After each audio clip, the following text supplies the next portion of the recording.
So it occurred to me earlier this week. We've had so many discussions about store visits, how they're performative, why they're performative, should they be announced, should be unannounced. But I don't actually have a very clear picture of what happens, like the minute by minute run of show Mhm. that goes on and how it feels for you and your team and what you think they're trying to get out of it and all that stuff. So I would love for you to walk me through that. But my first question is, do you think it's better to focus on reoccurring normal DM visits, or do you want to talk about bigger exec visits? I would say bigger exec visits. I think DM visits, for the most part, are quite informal and they're not even, I wouldn't even call them visits. Like, I wouldn't even use that word, actually. I don't think when people say the word visits, they're thinking of their DM at all. Um, Unless your DM is so unavailable or far away that they only come once in a while, then maybe. But yeah, I don't. To me, visits and DM are not in the same category. Got it. Okay. So we're talking about exec visits. Mhm. How often in a year, say, how many times in a year does that happen typically? So with every answer I give you, it depends. I would say it. Are you running like a top 100 door at like a place like Old Navy? Then you might get a visit twice a year, maybe three times. If you're running just a not a top 100 door or a top 50 door or however big the company is and they break that down. If you're not running a top door once a year, but maybe once every 3 years. I mean, I've seen stores basically never get an exec visit because they're far off the beaten path or, maybe they're lower volume and execs don't. They visit the other busier stores in that market and view that as representative of what's happening in that district or that market as a whole. So it really depends on like where are you? If you're in a major city, Boston, New York, Toronto, then you're probably getting a visit at least once a year. What does top door mean?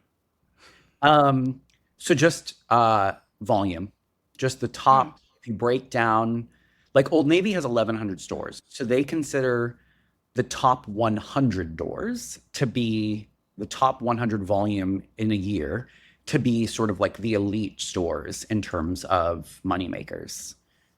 got it. Because Okay. kind of the top 10% if you look at it like that. Makes sense. What triggers these visits? Why do they happen?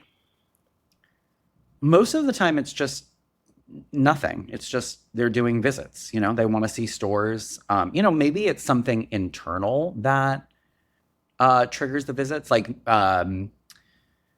they just did a new launch of something, or they have a new way of displaying the denim, or something like that. And they're like, okay, we want to see how it comes to life, but then also just do a visit to see the markets. Because obviously, like, I mean, I think we can all agree, listening and not, those people should be seeing stores. So, like, sometimes they just have to do a visit just to see stores. I mean, there's no real impetus for it. Gotcha. Okay. So this like this spending more time in stores, getting on the floor, being where the action is, like they feel like we need to do that at least 1 to 3 times a year for our top 100, however 10% of stores. Mhm. Okay. How does it start? How far in advance do you hear about it, and what does that notification look like or sound like? So I have seen a lot of different iterations of this. I would say the most common one, though, is like hmm, the first notification that you're going to get a visit feels like a low tremor earthquake while you're sitting on the beach. Like the tsunami hasn't come yet, but the murmurs happen. And by murmurs, I mean it's like a DM in the group chat for the stores 2 months ahead, let's say. Hey, rumor has it, CEO and team doing a trip to our in this area, in this general maybe tri-state area. Like I'm in New England. So maybe like in New England, potentially in the fall. Let's say we're in August right now, in the fall. And then so you get a general sense. And then as time goes on, it starts to whittle down as plans start to become more solidified and people's, travel starts to become more real. And what's funny is a good 75% of the time that never comes to fruition because for me in Boston, maybe that murmur was true, but they're actually going to Connecticut. Mm. Or they've decided they're long shot. They're like, we're going to northern Maine. Like sometimes like, and I always wonder, I'm like, do they do this on purpose to just like get people like ready? Like, oh my God, not only do I have to do back to school set, but it better be the best back to school set I've ever done in my life because I should just be mentally prepared that there's a visit coming. So that there's the murmur. There, after the murmur, maybe you have a conference call, you talk about normal things, nothing about the visit. Then the next conference call is like, okay, they're definitely coming to this area. Uh, and by this point, we're in like early September, mid September. They're coming the first week of October. Then it's like 2 weeks before that. And then that's when plans are actually finalized. Okay, they're coming to Connecticut, or they are coming to our market October 8th, 9th, and 10th. They'll be in the area. And then once you get down to like a week before, it'll be like, okay, they're going to be in your store on the 8th. And sometimes you don't find out till like a couple of days before what the order of the visit is. Like, we're going to go to your store first and then your store. And then you play the fun phone tag game. Everyone in retail knows this game. If you're the first to get visited, it is your job when they leave to text your peers, they've left, they're on the way to you. And then as a store manager, if you're like the second store in a row, you're like pacing, but you're trying to look like purposeful, like you're not waiting for anything. Like you're just, okay, we're ready, everyone in their places. I'm fine, everything's okay. And then you're trying to play this game where like you're doing something, but you're not so in a task that like you're going to leave it mid them coming in, but you want to look busy enough that you can just casually be like, oh, hey, you're here. Like it's a whole game. So that's what it looks like. That's the sort of timeline. And every store manager listening, and I'm sure that there are people higher up who've listened to this who are like, that doesn't happen everywhere. Not everywhere. And you can check out my job hopping resume. Everywhere. Without fail, that is what it looks like. When someone, I would say what I just described is when someone above the DM's boss comes. That's not always how it looks when the DM's boss comes. It kind of depends on the structure of the company, really, but that's usually for someone, maybe not C-suite necessarily, but like VP or like head of stores or, but that is what it looks like. Oh God, I don't miss that game. I don't miss it. I'm curious to know, do you remember how or when you learned that this is what needs to happen? Like Yes. who taught you? Yep. Yeah. Sure. And I don't want to say I'm not proud of this moment. Oh, we're getting diving into therapy a little bit here. So I think I want to start this out by saying that there's so many things I feel as a person, as a human, that in retail are wrong. Like they're just not right. Like objectively looking at them, you're like, this is actually crazy. And one of the things we've talked about is how you ask questions sometimes that to a retail veteran are like, well, I really want to say something inappropriate, but like, that girl's dumb. Like, why is she asking this question? And what bothers me about that is like, we've accepted too much awful in retail. And I'm saying this because where my sense of what visits were learned came from, my very first retail job. My first job was when I was 15, just so we're all aware. But I don't know why I have to throw that out there. But my first retail job was at 19. at Old Navy, funny enough, 10 years before I would become a general manager at Old Navy. I started there in the summer, went through the fall. Our store manager walked out on Black Friday. Earlier the next year, we got a new manager, perhaps one of the best managers I've ever had, the person who, quite frankly, has been a model for a lot of how I manage. And I'm saying all this to make the point that I'm going to make, which is we were going to have a visit. I was in charge of men's, girls, and boys because I had been promoted to like key holder something, merchant, whatever. I don't know what the title was at the time. So the visit prep was crazy. Everyone was stressed. We're running around. And I got there at 6 a.m. that day because that's when shipment was. And we still had shipment because the visit was the next day. It's not like shipment stops. And some new flow came in. So some new product came in that day. So I had to like rearrange departments I already arranged because I can't have new product in the back for a visit. They're going to be like, why the hell isn't this out? So we're arranging it. I'm stressed because I have multiple departments. But again, women's gets the priority because it's half the business. So like I'm not really getting enough support. I'm like actively like sweating. And I'm stressed and I'm 20 years old. Maybe too much stress for a 20-year-old. Maybe we can all chalk this up. Matt was just young and stupid. I was there until 2 a.m. 6 a.m. to 2 a.m., folks. I gave my notice at 1:45 a.m. That's when I learned what visits really were and what they were like. And that's when I personally decided that this isn't right. This is crazy. Like, I remember looking around at one point and saying to a supervisor who I like didn't really love, but I remember saying to her like, this is insane. And she just kind of looked at me like, this is what this is. Like, this is how, like, if you want to be with the big dogs, like this is, and I remember thinking like, well, I don't want it then. And I remember giving my notice to another manager who I loved. Oh, Betty. Oh, Betty. I hope she's doing great. She should be retired by now. God, I hope. But so I remember giving my notice and she just kind of nodded. And I didn't have a job, obviously, because I gave my notice at 1:45. But also, I think when you're 20, you're just like, I'll figure. And I did, by the way. I just want everyone to know I started my job the day after my last day at Old Navy. I got a job right quick.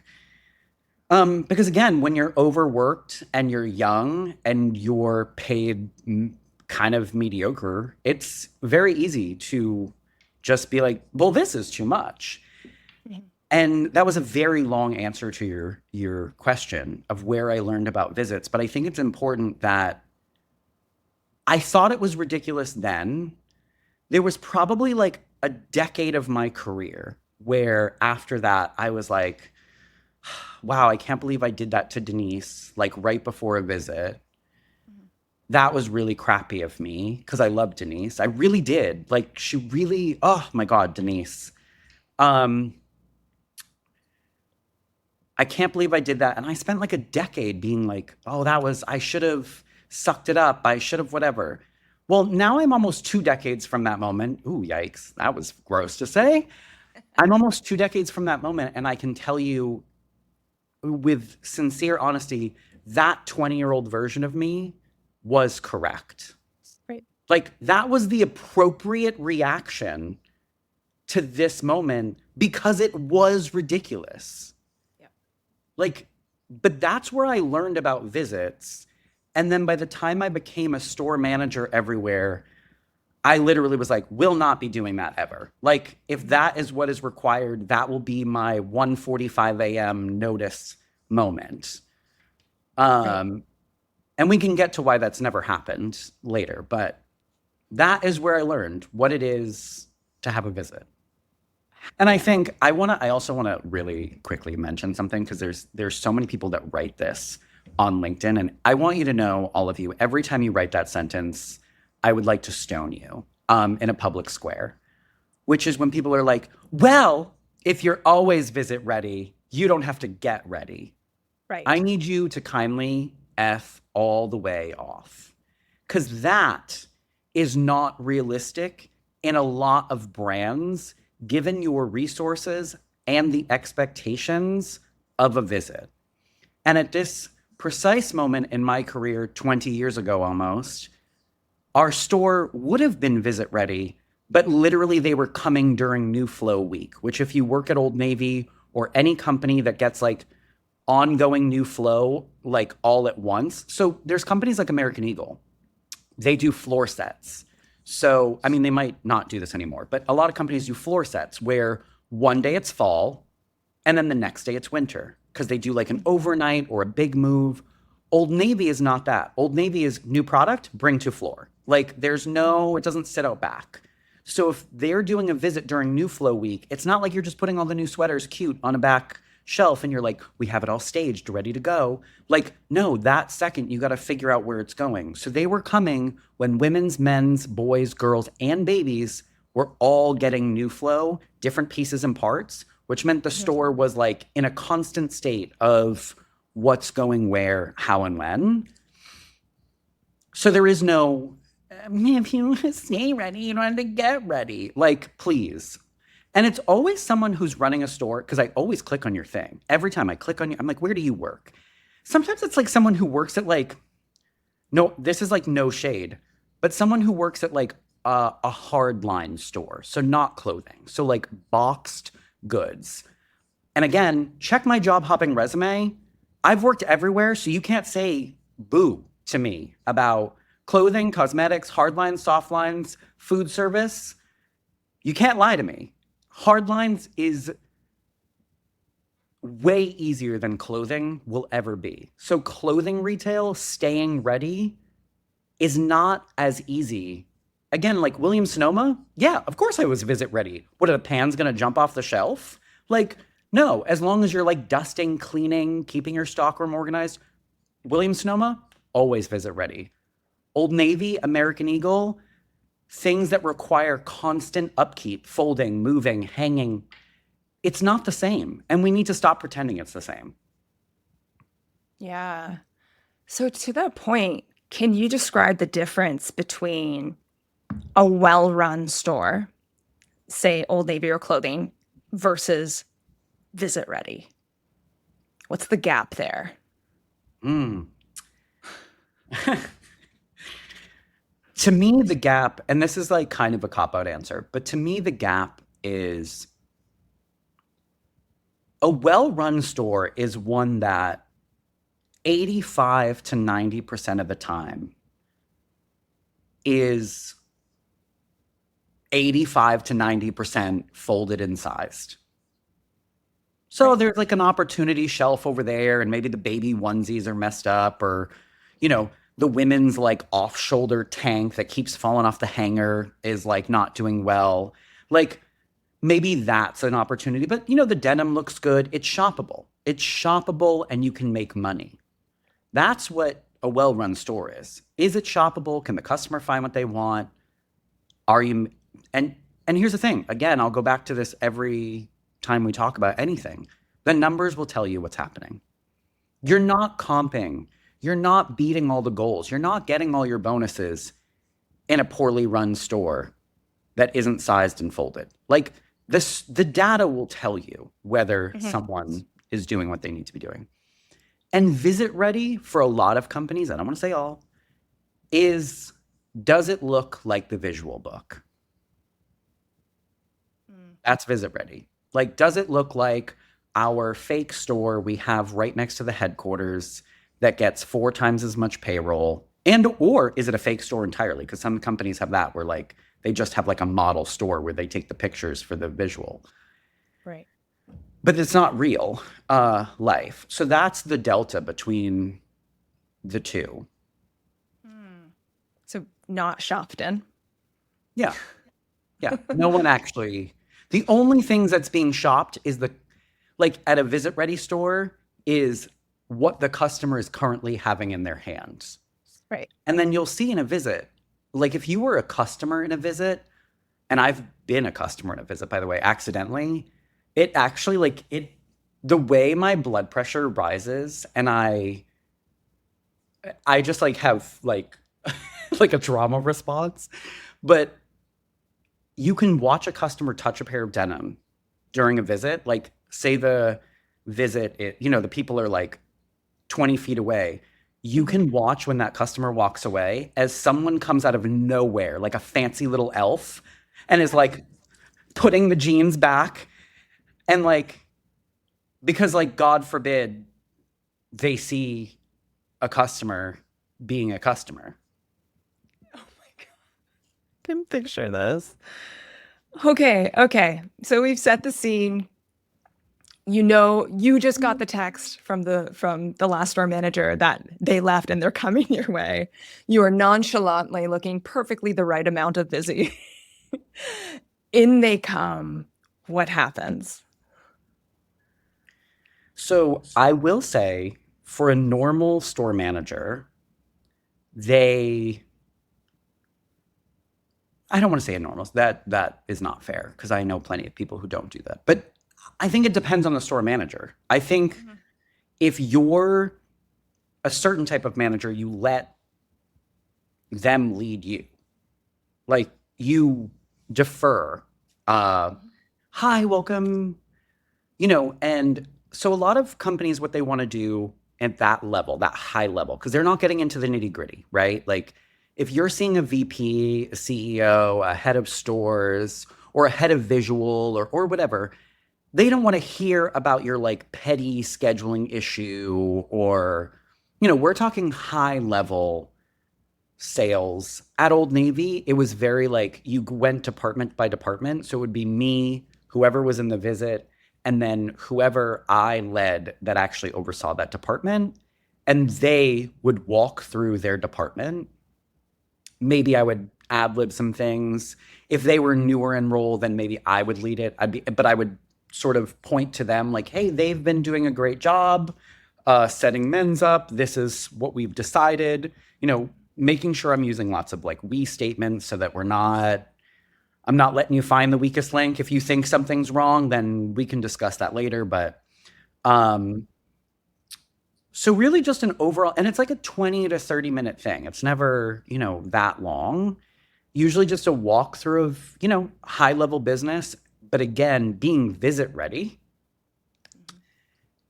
is what allows that to go really smoothly and then have them exit with very little issue. Right. If you're not visit ready, that visit looks very different. Are you supposed to act surprised? Are you supposed to know that they're coming?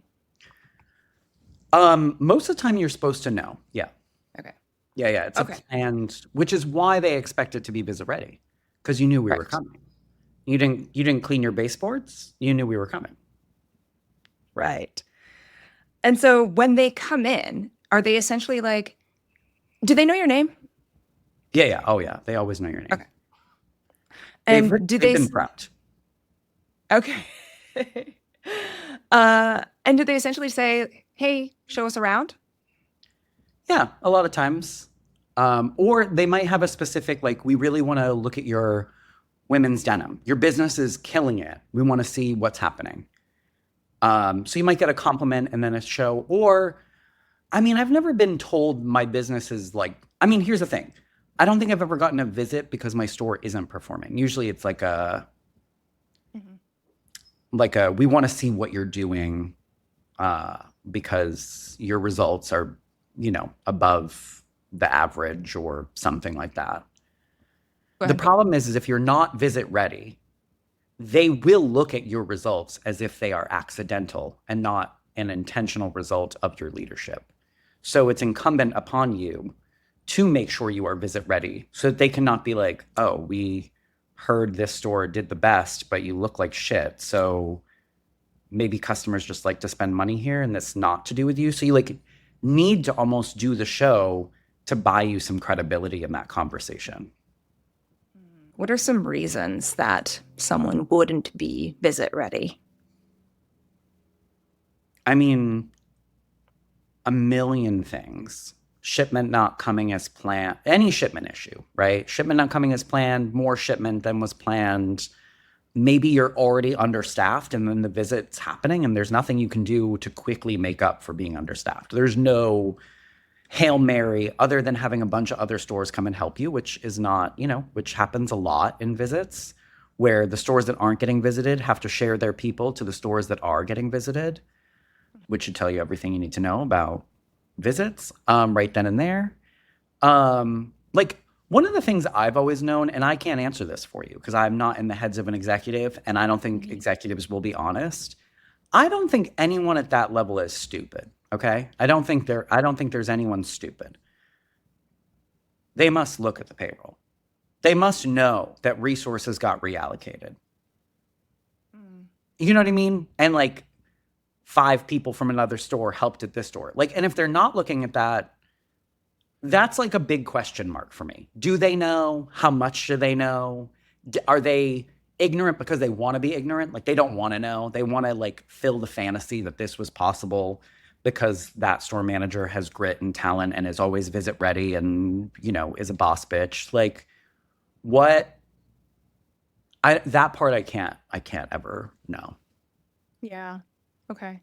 Okay, so first take me through more of a visit that's going well. You're visit ready. They're saying, "Hey, you're killing it in this thing. Show us this." What do you tell them about? Um This is where me and like the majority of store leaders go probably part ways. Mhm. And I say that because I always take control of a visit.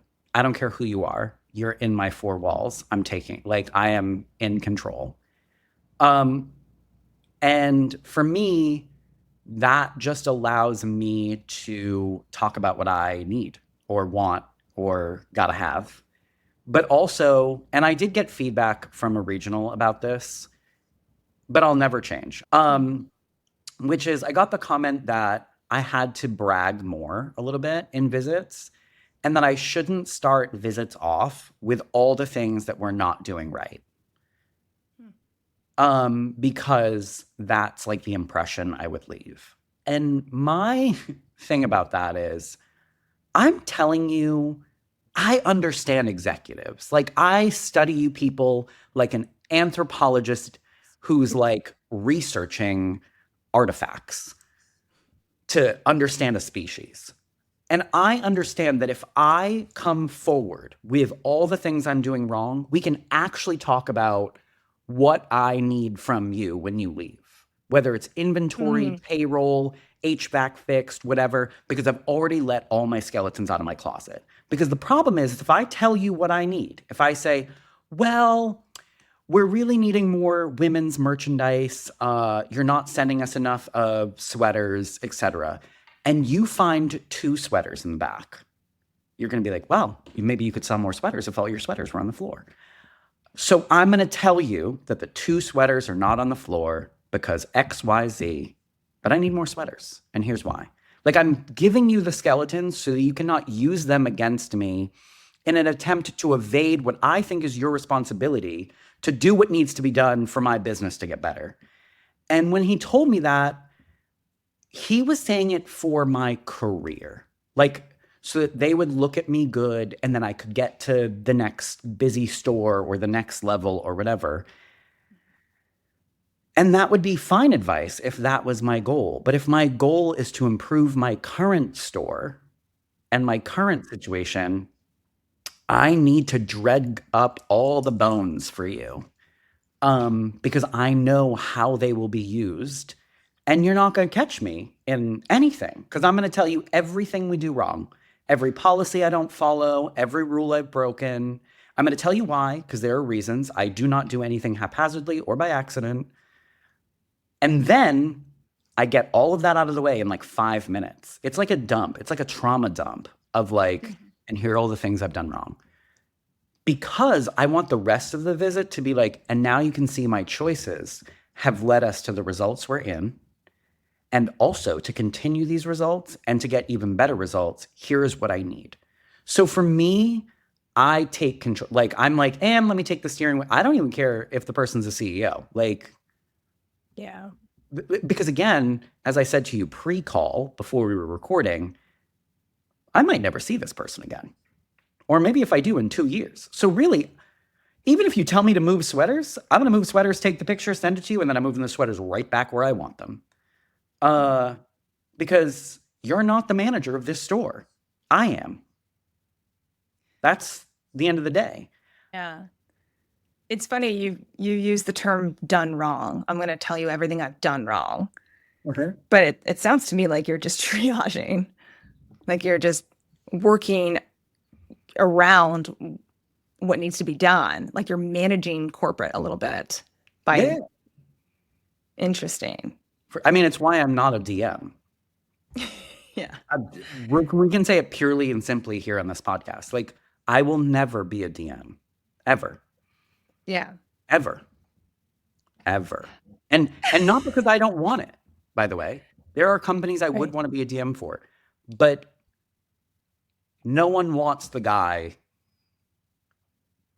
who isn't afraid to do what's right for the business in front of everyone else's ego. They like the Well, results it's of my store, though. I was just going to say it's really interesting that doing what's right for the business makes you less promotable. I will say this. I'm going to give credit where credit is due. Old Navy was probably the only company I ever worked for that appreciated where and how I broke rules. I will say that. Mhm. I need to give them that credit because they deserve it. Because at one point, I remember someone said in a visit, and it was like a, what do you call it?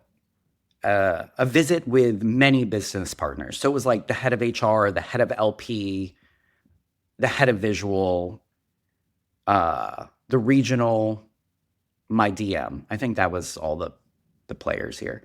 And I remember at one point they said something, because it was a multifaceted visit where we talk about like the LP audit, operations, HR, paperwork, turnover, merchandising. Because like, again, if you have visual and HR, like that's all the facets of the business. So it was after that visit that I became the new store manager trainer. So that, I guess, is an important piece of the thing. Because essentially they were like, you have figured out how to prioritize appropriately. Mhm. Because there's so many things being thrown at you, and you are correctly, taking down levels the things that aren't the priority. Like you're not getting distracted by all of the things, which again, see all of our prior episodes about we shouldn't have to do that in the first place. But so they did compliment me on that, because in doing that, I did have to like not necessarily break rules, but just not do things that certain people wanted. And when you have all the business partners at once, the benefit of that is you can be like, well, I didn't do your thing because I was doing their thing. So you can fight amongst yourselves and tell me which one is actually the priority. Like that's the benefit of that's why I actually prefer, in my opinion, visits that are not just the store chain of commands, like DM, regional, head of stores, VP, whatever. And I like when it's like all the business partners, visual, HR, LP, because then you're able to, in a better sense, look at everyone at once and be like, so here's what we've done. And if you think your pet project is more important, I'd love for you to tell your peer right here, right now, that we should drop it. And sometimes that does happen. I've seen that, not like in a fight, but I've seen people be like, well, we need to have this conversation separately. Like, and that later, like there was like a battle. And I just smile like, okay. But I do want to go back, because I don't want to make it seem like I'm better at visits than anyone. And there are many people who are not me and still have good visits, because I'll die on this hill. I think the best store managers actually are themselves, who are managing a business and getting great results. So I'm not saying my way is correct. I just really want to make that point. It's like important to me that people aren't like, well, I don't tell them everything wrong with my store and then take control. So Matt's saying I suck at visits. That's not my point. I just think that every store manager has to figure out what works for them in a visit and what you want to get out of the visit. I think that's how you need to conduct a visit. Are you trying to disappear, right? So if you want to disappear, you have a good visit, maybe not a great one, and maybe they never see you again. Like if that's your goal, do that. If you want to get promoted, then you want to follow most of their rules, and you want to, whatever. If you're me and you're like, I just, am going to vibe and do my thing because I'm trying to make my store number one, do that. Like, I think there's just how you want to be seen and how you want to navigate your career probably determines how you handle a visit. So I don't think there's like a one size fits all situation. That's really interesting. What's coming to me is it sounds like visits are more helpful, more communication is happening than I assumed. I guess I assumed that it was a whirlwind where you don't really have an in-depth conversation. It can be. It depends on who's there. It also depends on and this is my advice to store managers, actually. And it has nothing to do with how your visit's going to go, because that advice I can't give you, because don't follow my thing, because you could get yourself in trouble. But my advice is remember that the people coming to your store are human. They're just people. If you were to meet them in the parking lot, you're all equals on this planet. Like, there is no better than, and I'm saying that because I think sometimes we put people on a pedestal because of their position. Mhm. And why I'm saying this is because you're saying the thing about a whirlwind, and it depends on the nature of the executive. Like, are they a disciplined executive who can listen? You can have an in-depth conversation. Do they have unmanaged ADHD? And the second they see, because I've had this happen, they've seen a price sign that has the wrong font, and now they're not even in your visit. They're actually either calling or sending an email to the pricing team because they're annoyed. They're not annoyed at you, they're annoyed at someone else, but now your visit is being hijacked by Times New Roman, and not something that you actually did. And I've had those executives who come in and they see, I've even had executives, this happened once where someone was like, is this, I'm saying price sign because this is a real story. Is this the price sign that you got in the package? Right. Or did you make this up? And I remember being like, make this up? How would I don't have the thing you use to create. And I was like, no, that came in the packet. And they were like, Then they look at the DM and they're like, are all your stores like this? Do you remember? And then the DM was like, I'd have to call and blah, blah, blah. And then all of a sudden he's in the corner talking on the phone, calling someone. And he was like, I thought we discussed. And then he comes back after taking a beat and then goes, so it turns out, he didn't admit he was wrong, but he was like, it turns out it's the next wave of signage packages. That's the new version or whatever the hell it was. But it's 10 minutes of my 40-minute visit got hijacked. Dude, take a picture and deal with that on your own time, because right now you're on my time. So I'm saying that because I think it's important to remember these are just people.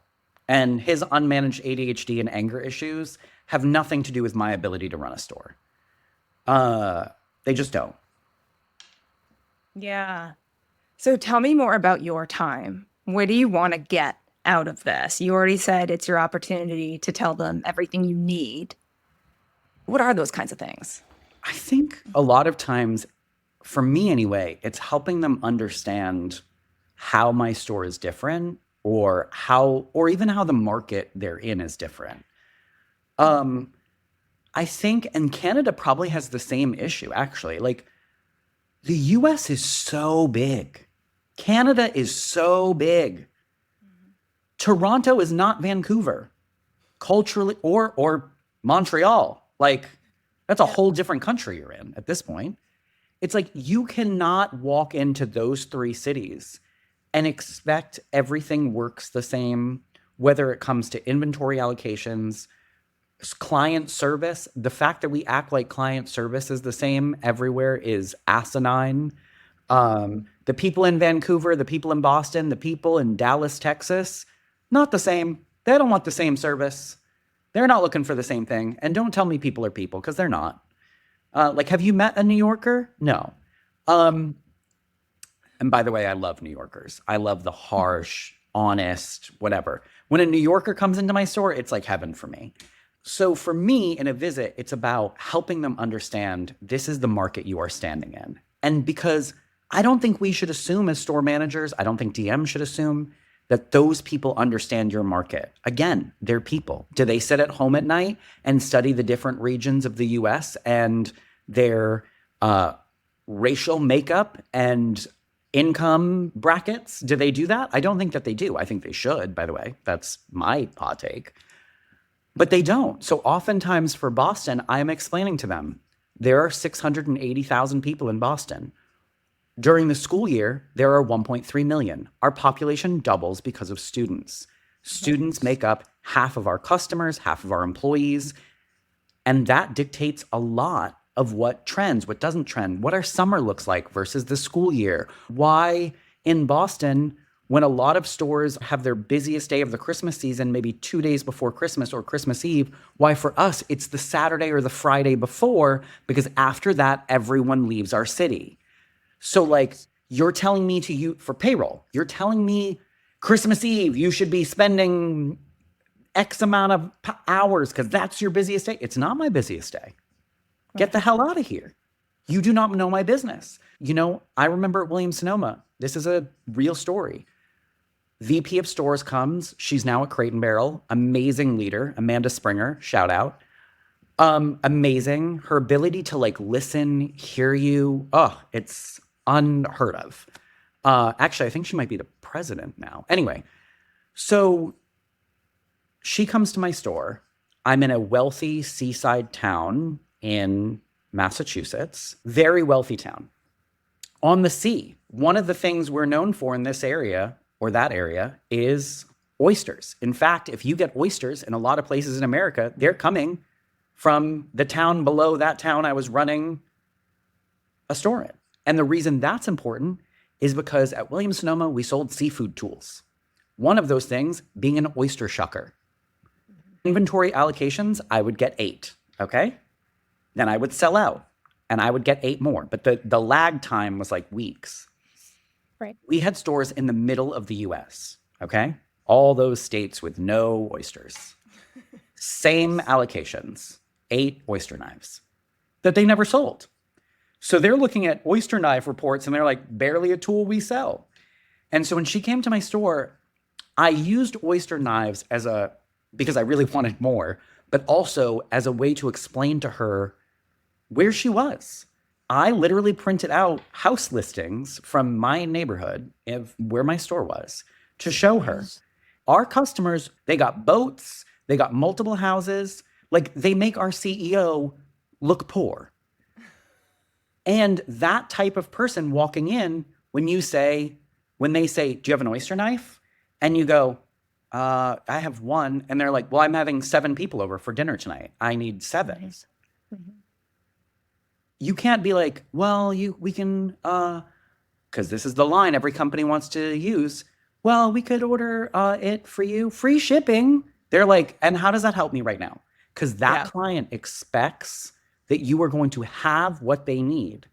And I know that I'm going on this really long side tangent about oyster knives, but that is what I use a visit for. Because it wasn't just about oyster knives in that moment. She got me more oyster knives, by the way. That's why I will love her to death. And that might sound stupid, but she didn't walk away and think, whatever. She literally emailed me later and was like, more oyster knives are coming. Like a week later, she was like, just so you know, we've changed the par level. And I got 24 or something crazy.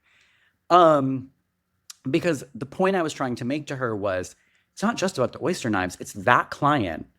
If they come in and they can buy 7, they're going to be like, oh, while I'm here, I'm just going to look around. Now, all of a sudden, we need a new nonstick pan. They realize their husband put the butcher knife in the dishwasher and it's ruined. And before you know it, what was a $70 sale has now turned into a $500 sale. But if I have no oyster knives, it's a $0 sale. They're not staying and lingering because what they came for is not here. All of that to say, though, that for me is my goal in a visit. That's why I stay visit ready. That's why I want my results to be good, because I don't want to have a conversation about sweaters in the fitting room or boxes in the back room or why my babies is down, or why Cook's Tools at Williams Sonoma is down, because I want to have a conversation that's, this is my market. And I need you to know this is what my market is. So you can understand how to operate differently with that information. I mean, I remember one time I got in a very heated exchange at American Eagle.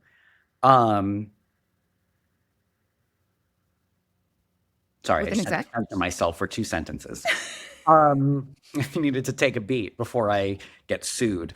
But I got in a very heated debate because they wanted to change how we did shipment. And during a visit, they were mentioning it.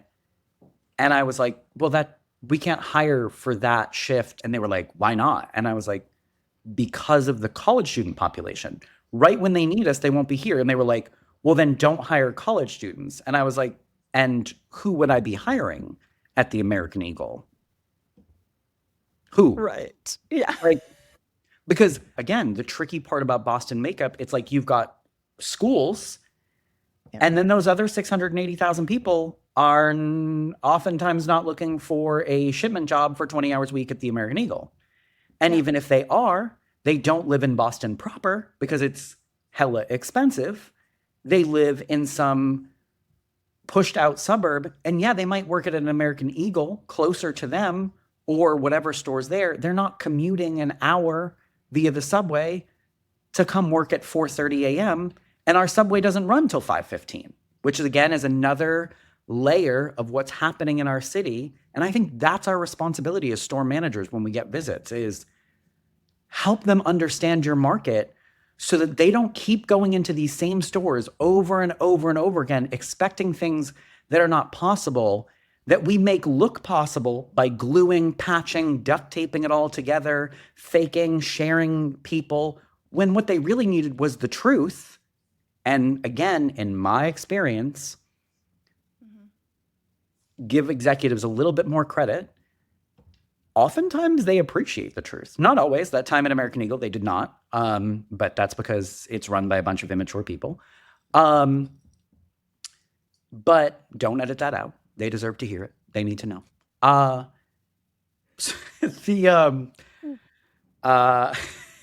Sorry, I'm making myself laugh here.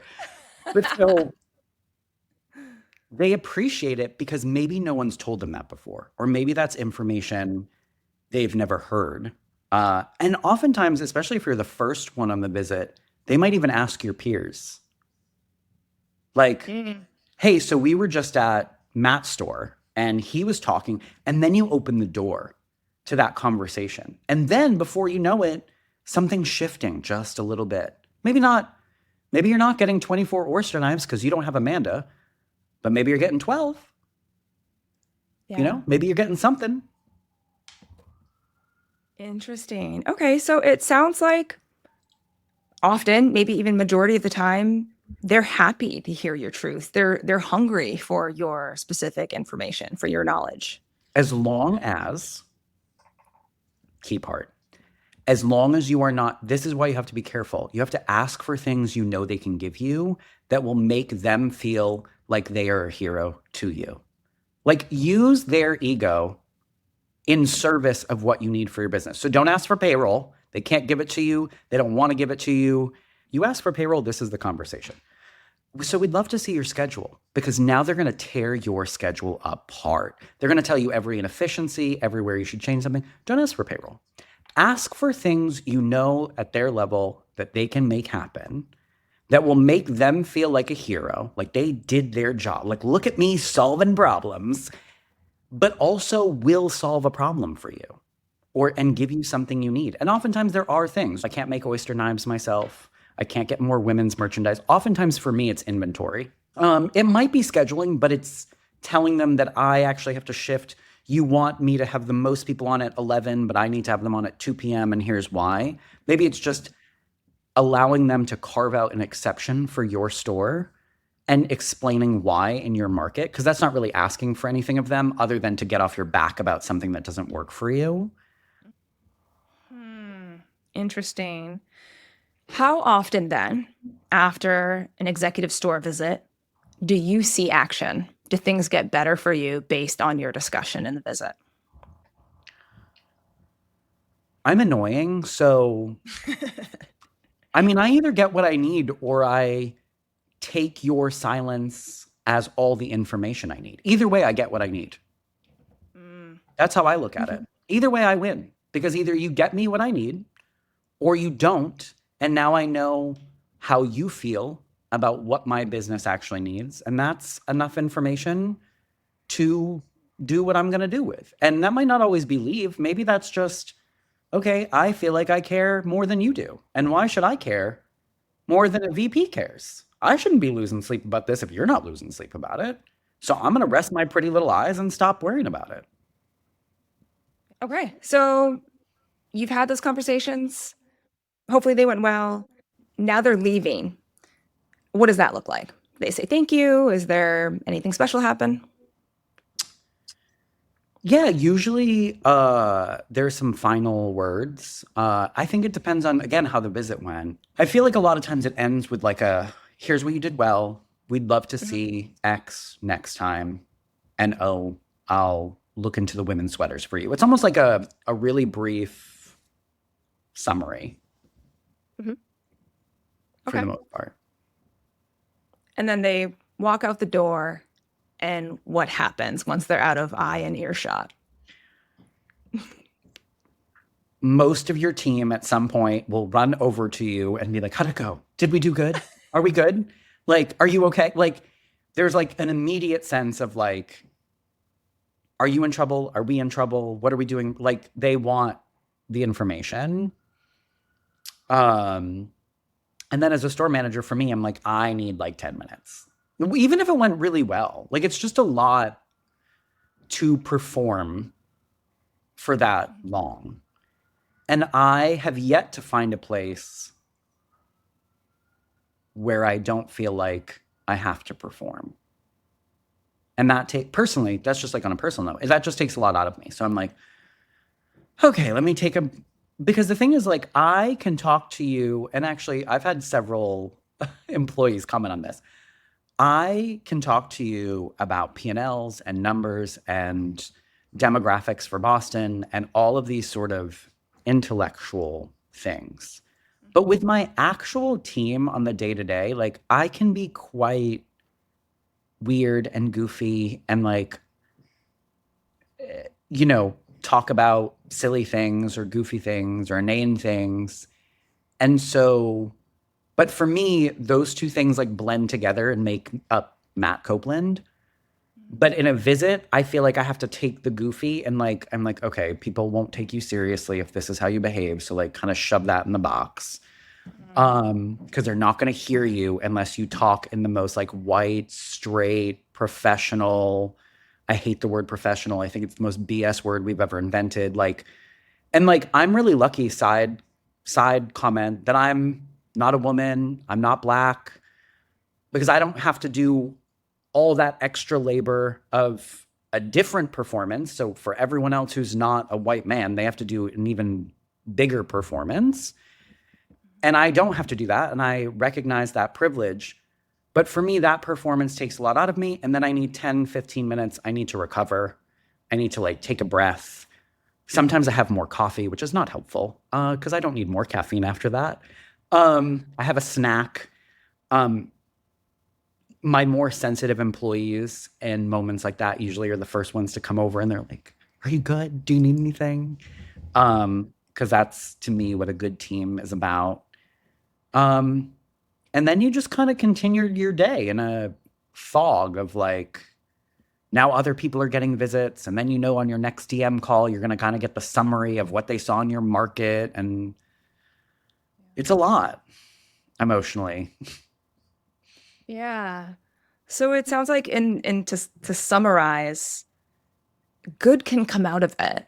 Like you can have a good visit and feel like you've gotten through to people, like you've been heard, like your expertise and your experience in your market have been valued and respected. But it's still stressful. You still had to buy in. Like the buy-in is having the store ready store so that your visit didn't get derailed, so that you got the opportunity to tell them the things that matter about your business. Mm-hmm.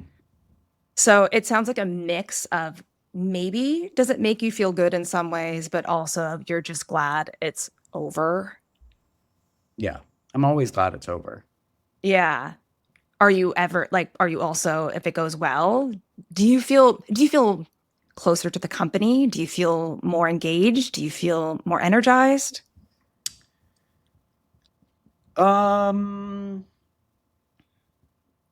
oh, that's such a hard answer. Again, to go back to this being Matt's therapy, I yes, I do, but I also always feel, and I'm realizing this in real time as I answer your question, that I also feel slightly resentful that I had to do the performance in order to get what I needed.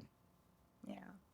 Like there just wasn't an open forum where it was like, we trust you enough to tell us what you need. What do you need? Say it in any way you feel necessary. Goofy, pictograms, a chart, Excel file, whatever you need. What do you need? However it's communicated, it's communicated. So I do think there's a little bit of resentment. And this is like on me personally. I'm not saying this is how most people feel. I just think I feel resentful because I'm like, okay, yay, I got what I needed. It just took a lot of performance and doing what you wanted me to do, like doing the little dance, just to get some oyster knives. Fair. Like, and I mean, I'm saying in this call, like I was pleased that that she got them, but also slightly resentful that I had to do that to get them. Print out my charts and show you the world and convince you that I deserve to be listened to because my store is clean and my staff is happy and I know what I'm talking about and I have all the data. I have to do all of that to get one thing that I needed. Yeah. So yeah, they leave and then I'm like, oh yeah, I'm getting what I need. Whew, that took a lot to get what I need. Yeah. Like what a world we'd be in if it was just a call, an email, or maybe a visit, a simple one. What do you need? Let's start there. What do you need? And then a belief that what we're saying is true. Right. Yeah, that makes sense. I learned a lot. Do you have any final thoughts? My final thought is for store leaders. And that is, and I kind of said it earlier, but I'll say it again. I think it's really important for us to remember that the results of a visit say nothing about us as people, as even as leaders. I think if you can detach your value as a leader from the results of a visit, even the good ones, all the better for it. Like if you can just be sort of a good visit's a good visit, a bad visit's a bad visit, whatever, it's a day in time. Again, I'm big on data. It's one data point. And if you have one visit every year, that's one day in the life of your store.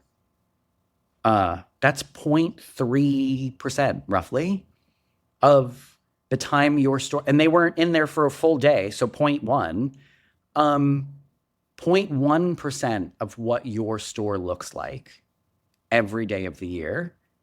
It's not worth getting your ego or your sense of self hung up on how that goes. That's what your team is for. How is your team? Are they good? Great. Then you're great and keep it moving. Good place to leave it. Thanks as always, Matt. Thank you. You're listening to Dear Corporate, Love Stores.